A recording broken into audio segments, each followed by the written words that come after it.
For weeks, the government was saying we are negotiating a special deal with the Trump White House, which means when he imposes all these tariffs on Tariff Day, we're going to be exempt. That doesn't seem to have worked at all. It now seems the government's conceding we are going to be hit by these tariffs when they're announced tonight. Does that mean that the government's got it wrong, or was it still the right thing to try? Oh, they had to fight and try. Of course they did. Of course they did. And look, they threw in a state visit even to try and sweeten the pie for the President of the United States. I still think this state visit's going to be incredibly difficult.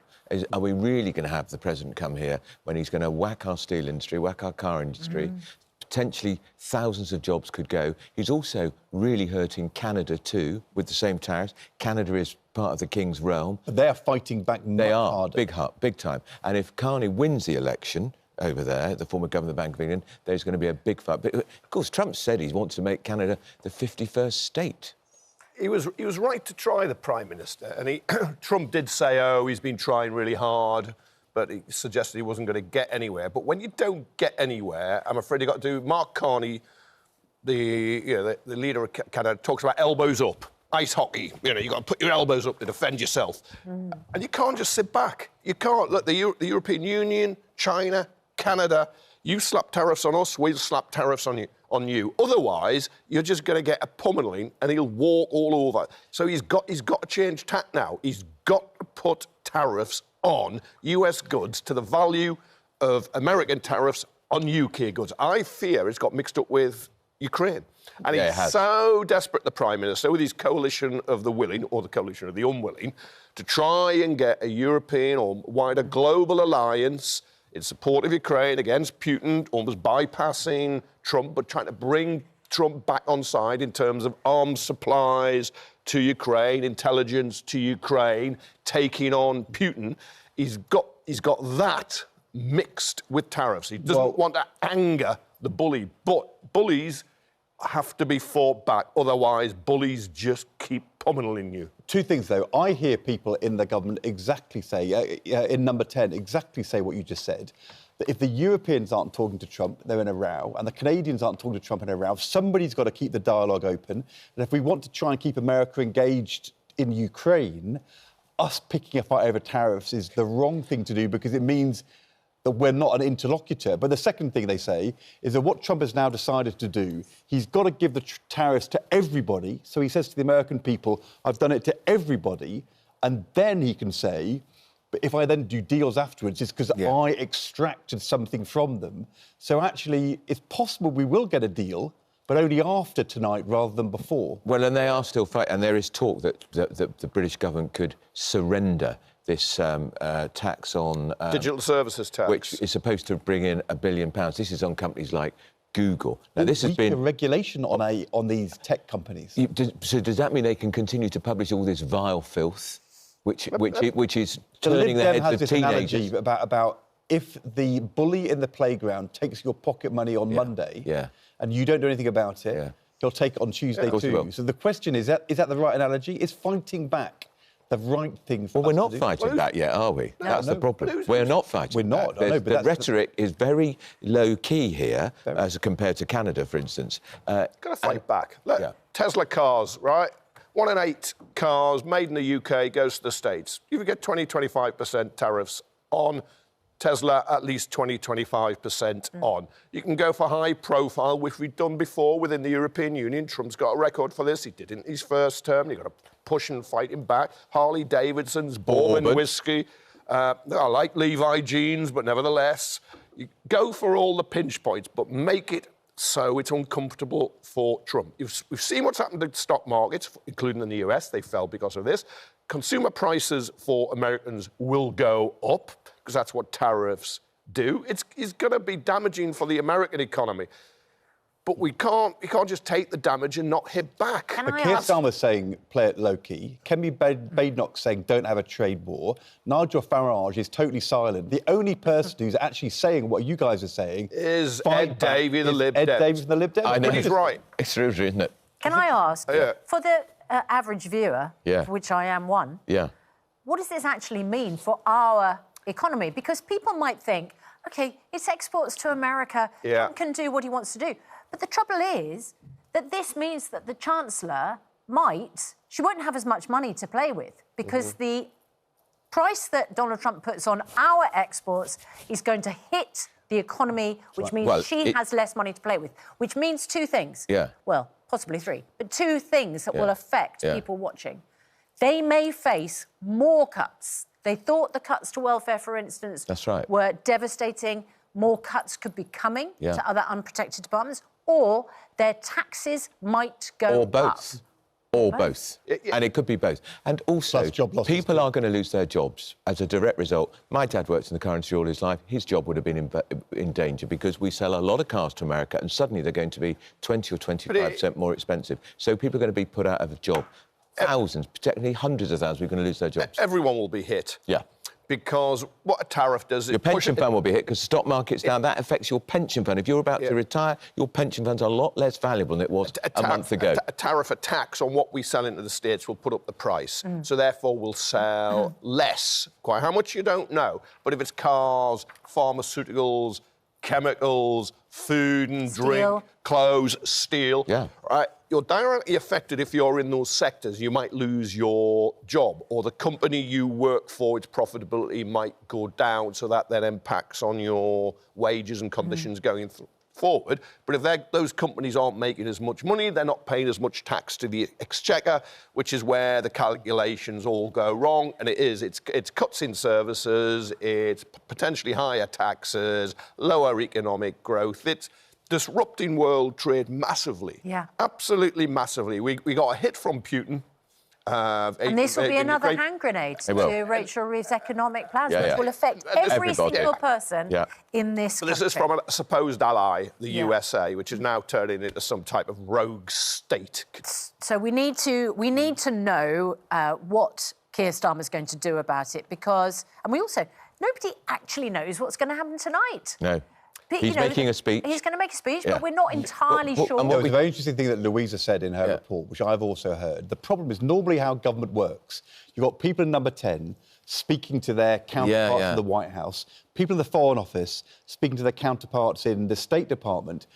They're making these calls, and the guys they speak to say, they don't know. We don't know what's going on. No. Nobody knows. They're finding out from the news in the White House what Trump is doing, because he's... Nobody knows what's in Trump's head. Nobody knows. And he's Trump. Very small. Trump and Elon Musk decide what they're going to do. But they've not even told the White House staff. But amazing. We saw that Trump, the Prime Minister, when he spoke to the President at the weekend, offered him a big deal. Come over to Britain, sign a deal in June, lots of cameras, come to Britain. Maybe he could have got a visit with the Royal Inn. We should put a tariff on his visit. Rejected it. I quite like the idea of that, a big bounty on his head. But the state visit now will be... Not a bounty on his head, Kevin, that's not what I said. A tariff on his I didn't mean it like that, actually. I think you can go to prison for saying that. A state visit now will be hugely unpopular. And it'll be a problem for the Prime Minister who invited him. But I bet you it's going to happen, that he's going to put the tariffs on, then we are going to offer some concession. Trump will say, well, you know, I'll bank your little concession and do a little cut in the tariffs. There'll still be tariffs. We'll still be worse off. And then he'll come on his visit, and we're all supposed to say, thank you. But there's two problems with this. There's two problems with this. One is, do we really want to just allow those big American tech firms to get away with paying no tax? No. And less regulation. Yeah, and less regulation. And do we really want to eat chlorinated chicken and meat because they don't look after their animals properly? The consequences could be... And then he doesn't stick to deals. OK, let's move on to other issues which are making the news this morning. You mentioned tech firms, the concern about free speech that has been expressed by the US State Department. We discussed it yesterday. We've had an update on this remarkable story that we discussed on Monday. In fact, we spoke to the two parents, Maxie Allen and Rosalind Levine, who were arrested by 6 police officers turning up to their front door in Hertfordshire at the end of January. 3 police cars and a van. They obviously told us on Monday how distressing this had been. And there was a general feeling of, if you send emails complaining about the recruitment process for the head teacher at your primary school and you share messages about your dissatisfaction in a private WhatsApp group, it probably isn't an arrestable offence. Quite.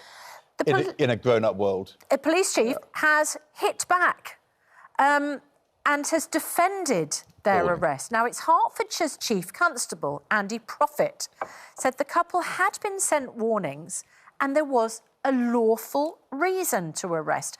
He said, I've looked at the footage. I understand why a member of the public would look at that and think that feels a bit over the top. With the benefit of hindsight, I think we could have done that and should have done differently. We may have needed 6 people, but they didn't all need to be uniformed officers. We didn't need to have 3 marked vehicles and a police van parked outside. We probably could have achieved it with 1 or 2 uniformed officers.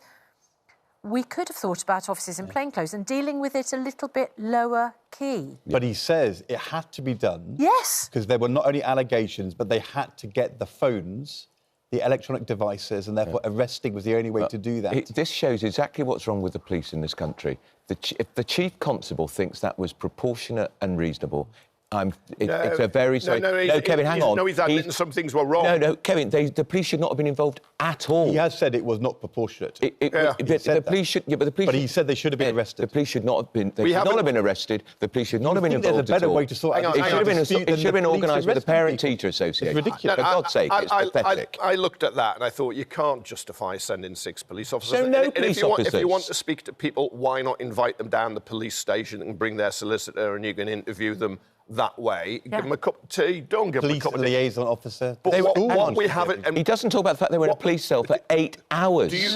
Have we seen the emails? Kevin, it's not the point. It's not a criminal matter. Do you know what they said? We don't know that. Do you know what they said? The police decided to take no action because they've seen the emails and they decided to take no action. So therefore, Kevin, there was nothing criminal. The police decided to take no action. They got it wrong. The police should not have been involved in the first place. They've had a complaint from the school. What did the school say? How many emails? What were Kevin, they, what are they say you about? on? No.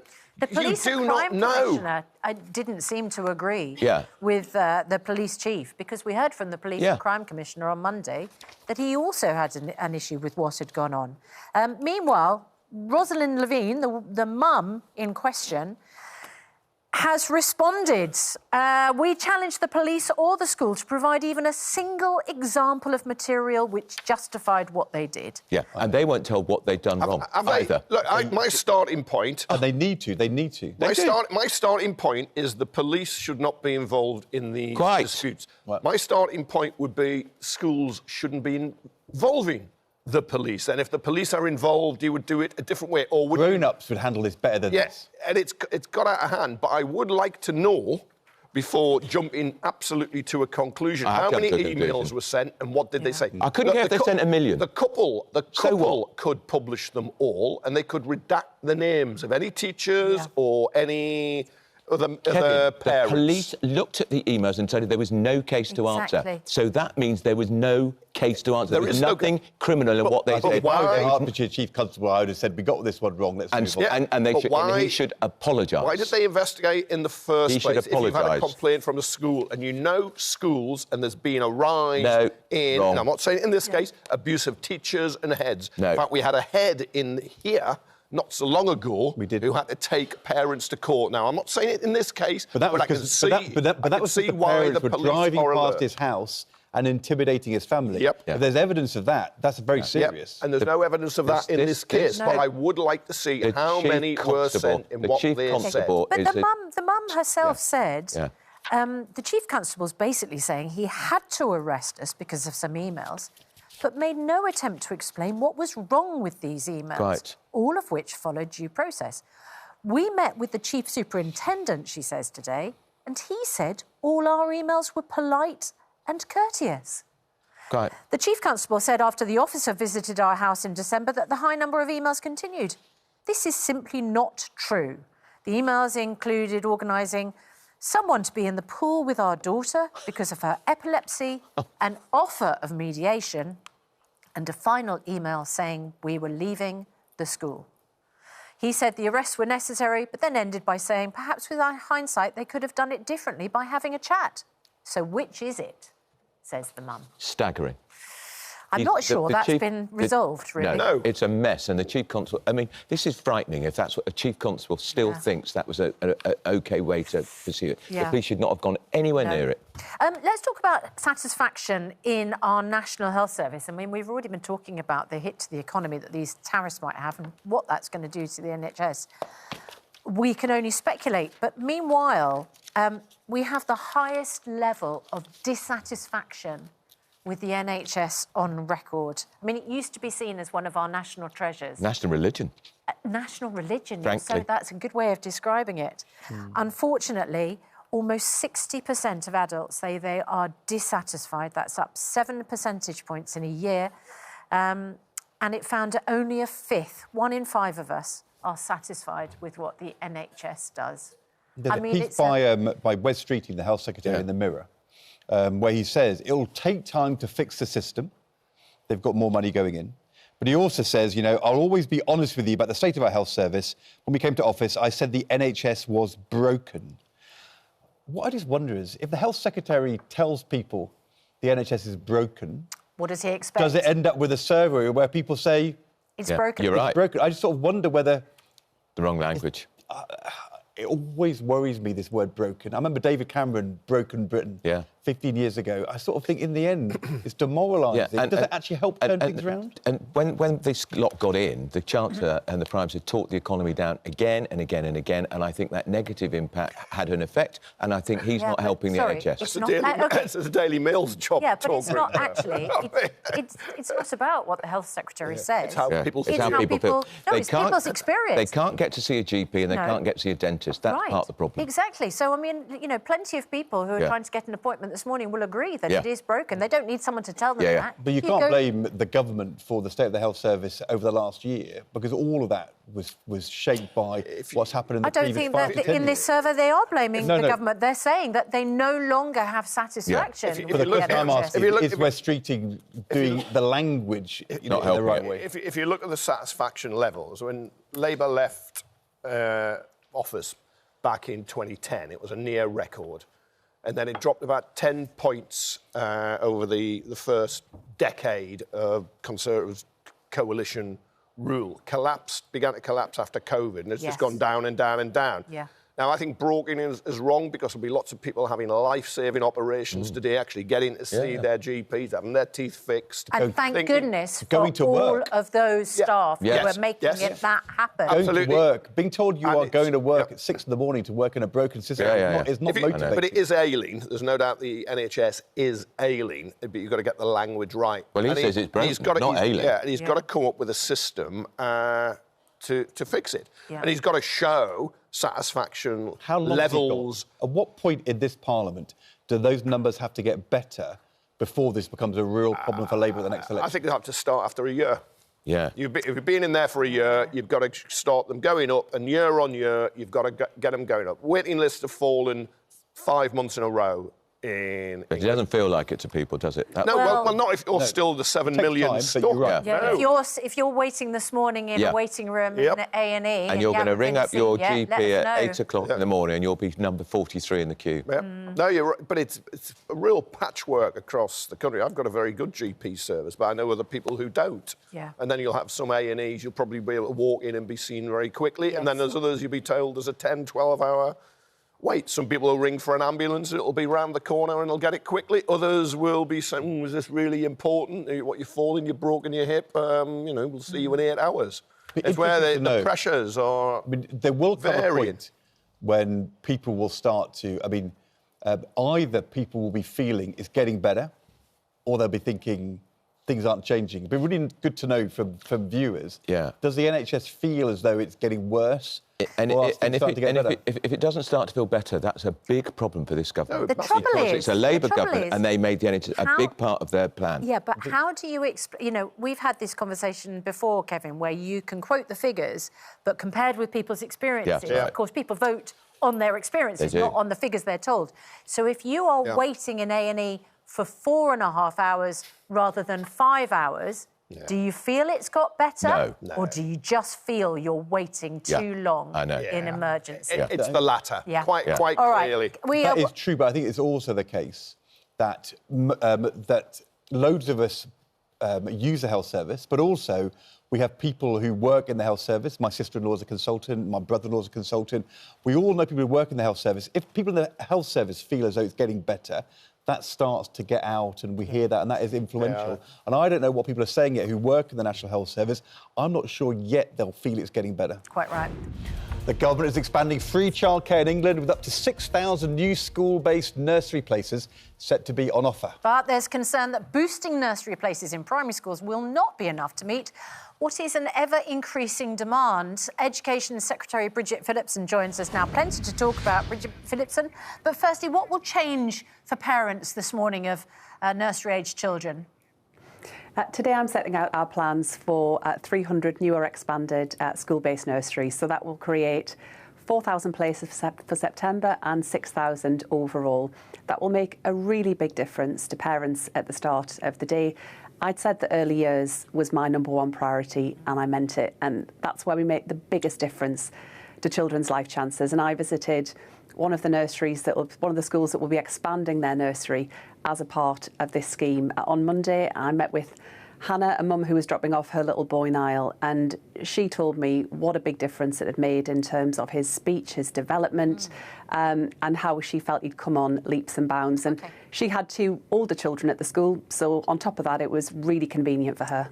OK, I want to ask you about something else that's happening at primary schools, and this is the story of the parents who had police called on them by a primary school. 6 police officers in Hertfordshire turn up at the doorstep of these 2 parents simply because they had complained about something at the primary school. Now, that might have sent a chill through lots of primary school or indeed any school parents. What did you make of that fact? We know that there was no case to answer. Despite the fact that they were held in a police cell for 8 hours, they weren't charged with anything. As the Education Secretary, is this an appropriate response to a complaint made about your child's school? So I think there's 2 elements to this. Firstly, in terms of the police response, that's for the police to respond to. They are operationally independent. It's not for politicians to get involved in commenting on action that the police do or don't take, and they can speak for themselves in terms of their response. Around the question about complaints to schools, relationships between parents and schools, it is important that parents are able to complain to their child's school where they're unhappy with an aspect of education or what might be going on within the school, and that is an important principle. Alongside that, however, I do hear quite a lot from school leaders that we see overlapping complaints, so where sometimes complaints might be made through a number of different routes, and that can generate quite a lot of work for the schools. So I think a lot of work, but it does. I appreciate that, and they're under a lot of pressure, schools, as we know. But calling the police simply because there is a large volume of emails doesn't seem an appropriate response. In fact, the police eventually dropped the case. There was no case. What is happening in our schools that instead of mediation, instead of calling the parents, instead of talking to the education department, they're calling the police? Look, I know what I've read through the press, but it's for the individual school and for the individual police force really to respond in terms of the action they've taken. As Education Secretary, whether you might take a greater interest in this, because I think I would be extremely concerned that a school had decided police action was necessary when there was no case to answer. I do take a wider interest in kind of what you've just been describing there about the relationship between schools and families, which has become increasingly fraught. And I think this is the kind of thing that we're seeing more and more in terms of a breakdown in the relationship between families and schools. And I also hear from schools that they can sometimes face quite a big volume of overlapping complaints where parents might be making the same complaint through a number of routes. So we are looking at this as a government because in an ideal world, you don't get to this situation where other people get involved, not least the police. You have a situation where families and schools are able to resolve issues that they're facing in a much more calm and reasonable and measured manner. But sadly, and short of the kind of escalation that we've seen here, I have seen a lot more in recent times of that all becoming just a bit more fraught. And I don't think it really serves anyone's interest to end up with parents and schools at loggerheads. Can I ask you about another aspect of relationships between schools, parents, society, which you will have an interest in? You will know, talking to teachers and parents, we get this all the time, concerns about the use of mobile phones by teenagers, accessing dangerous information online, online porn and the impact on girls and young women. This is an area where we need to do more, don't we, to keep our children safe, whether that's regulation or parents or schools. We need to do more. Yes, I totally agree. We do need to do more. I think there's two key elements to this. So firstly, there's what happens within our schools. And if we're talking specifically about access to smartphones during the school day, you know, phones have got no place in the classroom. School leaders and teachers have got the powers they need. If they see phones, to take them off kids. That's absolutely what they should be doing. And they've got my full backing in doing that. But obviously, it's what children can often access when they're not in school. We can control access to technology during the school day, but what happens after the school day is what I think causes parents the greatest concern. It's why we are taking action through the Online Safety Act to take down some of that hate-filled content. But I think there is a wider question in terms of how we prepare our children and young people for the world to come. Really important questions around what healthy relationship looks like, so that teenagers in particular understand in an age-appropriate way key areas like what consent is.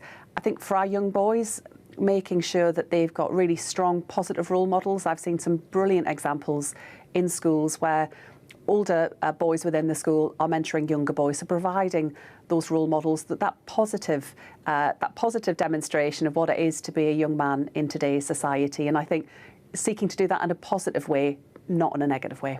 You will know that Elon Musk, the owner of X, has refused to take down dangerous online content. We now read the Prime Minister Keir Starmer is negotiating a reduction in regulation for the tech companies in return for potentially a deal on tariffs. If you're the business secretary, you might think that's a good deal for cars. If you're the education secretary who wants more action, more regulation to protect children and parents, are you saying to the Prime Minister, be careful, don't sell down the river our young people for a trade deal? There is agreement across government, including the Prime Minister, that we do need to act to make sure that we take down some of that illegal content, often which can involve, frankly, terrorist material as well. That is incredibly important. He's refusing to do that, and he's advising Donald Trump.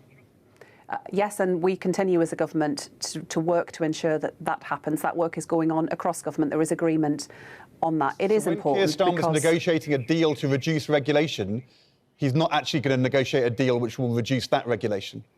Any deal will be in Britain's national interest. That's the assurance I can absolutely give you, and that does involve making sure that material that can get in the hands of people can be a contributory factor to some very, very serious things happening here in our country. We absolutely will retain the power to take that, to make sure that action is taken to take that down. To put our children at risk in order to get a trade deal on tariffs? Absolutely, we want to make sure that our children and young people are safe. This obviously goes beyond our children and young people too, because we're sometimes talking in certain cases about material and content that is illegal and that is accessed by adults, by those with malign intent. Alongside that, any deal that is negotiated will absolutely be in Britain's national interest. That is very, very clear. Just want to make sure that the negotiators are listening to the Education Secretary. But thank you very much indeed for being so clear with us this morning. It's appreciated. Interesting, I thought. Well, I mean, I thought it was interesting because I was asking the question. But Bridget Phillipson... Must be interesting, then. She was very, very clear about the need to do more on tech regulation to keep children safe from online porn, harmful information. Yes. Yeah. And but of course there is a question as to whether or not weakening regulation is part of the Keir Starmer deal with Donald Trump. She was having none of it. Let's hope the Prime Minister was listening to what she said, because part of any compromise deal with America could be, A, they don't stick this tax on these tech giants, which they should, and also they're obsessed by free speech, Trump and Elon Musk. Are they going to water down the protections, which are pretty limited already? The education sector would be clearly very unhappy, and she'd be right to be. But the free speech is their speech. If you go onto an American campus at the moment, you back the Palestinian cause, you could be picked up by the police, and you try arguing for abortion or gay rights.